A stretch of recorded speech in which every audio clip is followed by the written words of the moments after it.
5,34,628 को 5,617 करोड़ खर्चा हुए और मुखालिफीन मजलिस के पास इसका कोई जवाब नहीं।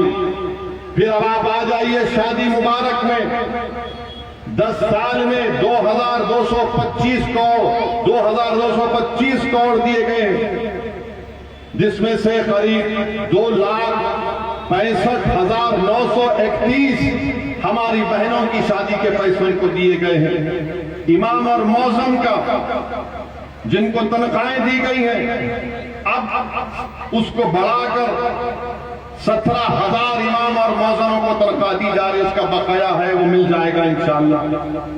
फिर ये 1 लाख का फाइनेंशियल एड है।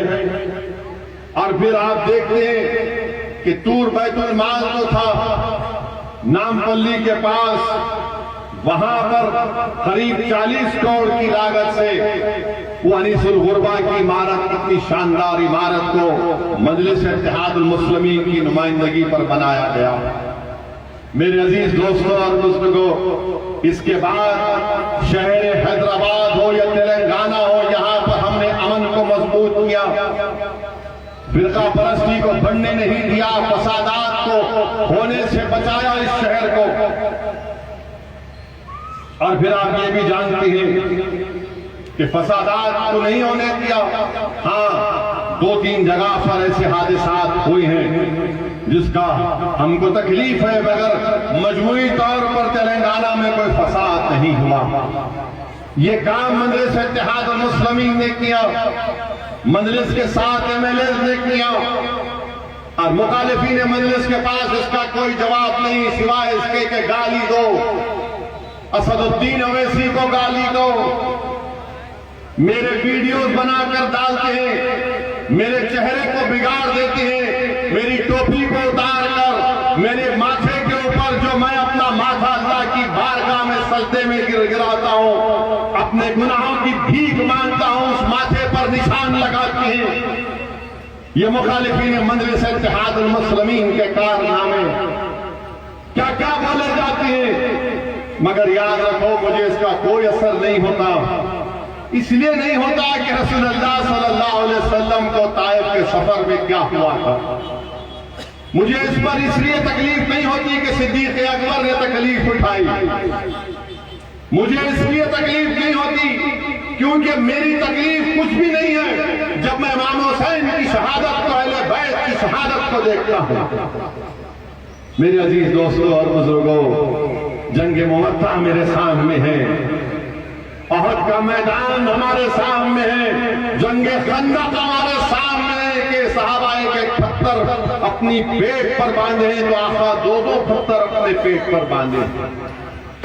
मेरे अजीज दोस्तों और बुजुर्गों, मेरी आपसे सिर्फ यही अपील है, ये जमात आपकी है, इस जमात को और मजबूत करिए।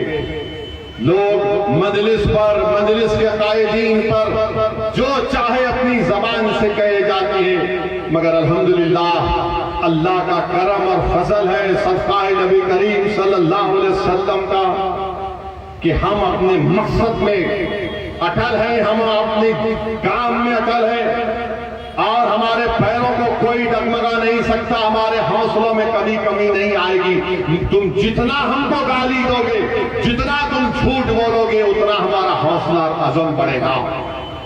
मेरे अजीज दोस्तों और बुजुर्गों, मुझे किसी ने, हमारे एक मजलिस के पुराने चाहने वाले ने मुझसे आकर घर पर मिलकर कहा कि असदुद्दीन ओवैसी साहब, आप क्यों जाते हैं सारे हिंदुस्तान में, क्या जरूरत है आपको जाने की, आप क्यों जाते हैं उत्तर प्रदेश, क्यों जाते हैं बिहार, महाराष्ट्र, झारखंड, कर्नाटका, दिल्ली, क्यों जाते हैं? आपकी गाड़ी पर गोलियां चलाई गई, आप पर इल्जाम लगाते हैं लोग, क्या खुदा से मिले हुए पुराने मजलिसी थे, सालार के दौर के बेहतरीन साथी थे। उन्होंने मुझसे आकर बड़ी हमदर्दी से मुझसे कहा, मेरा हाथ पकड़ कर कहा कि असद बाबा मत जाओ, बस करो, ये क्या बोलते हैं लोग, तो मैंने उनसे कहा कि आपकी हर बात को मैं अपने बड़ी इज्जत से अपनी निगाहों पर रखता हूं। मैंने उनसे कहा कि मैंने बहुत बड़े आलिम दीन से सुना कि इमाम हुसैन करबला क्यों गए थे, इमाम हुसैन करबला क्यों गए थे, इमाम हुसैन किस फिक्र में करबला को गए थे। मैंने उस पुराने हमारे मंदिर के कायद से कहा कि इमाम हुसैन एक फिक्र लेकर गए थे, इमाम हुसैन ने एक पैगाम दिया हम तमाम को कि जालिम के आगे नहीं झुकना, नाइंसाफी के खिलाफ आवाज उठाना, मजलूम का साथ देना, ताकत के आगे सर नहीं झुकाना, अपने हक के लिए सच्चा अगर सच हो, हक पर हो तो लड़ो, मुकाबला करो। मैंने उनसे कहा कि यही चीज मेरे सामने है। उन्होंने कहा कि फिर से गोलियां चलेंगी। मैंने कहा मैं मरने तैयार हूं, खुदा की कसम खाकर कह रहा हूं कि मैं मरने तैयार हूं। अपनी जमात के लिए, गरीब और मजलूमों के लिए मेरी जिंदगी की कोई कीमत नहीं है। ये अल्लाह का करम है कि अल्लाह ने मुझे रसूलुल्लाह सल्लल्लाहु अलैहि वसल्लम का उम्मती बनाया। ये अल्लाह का करम है कि अल्लाह ने मुझ जैसे बेकार और नाकिस को मजलिस का एक सिपाही बनाया कि मैं आज मजलूम अवाम के लिए, मुसलमानों के लिए, गरीबों के इंसाफ के लिए कोने कोने में जाता हूं। वरना मुल्क में क्या काबिलियत है। मैं भी हैदराबाद के गली कूचों में फिरने वाला एक नौजवान था। मुझे भी अंदाजा नहीं था कि अल्लाह मुझे यहां तक पहुंचाएगा। ये दुआ है मेरे माँ बाप की, मेरे मरहूम वालिद की। ये दुआ है औलिया अल्लाह के अहले दिल की। ये दुआ है उन उलमाए किराम के जिनके हाथों को मैं बड़ी इज्जत से चूमता हूं। ये दुआ है जामे निजामिया के मरहूम हजरत ताहिर रफी साहब की बला रहमतुल्लाह अलैह की, शेखुल हदीस की,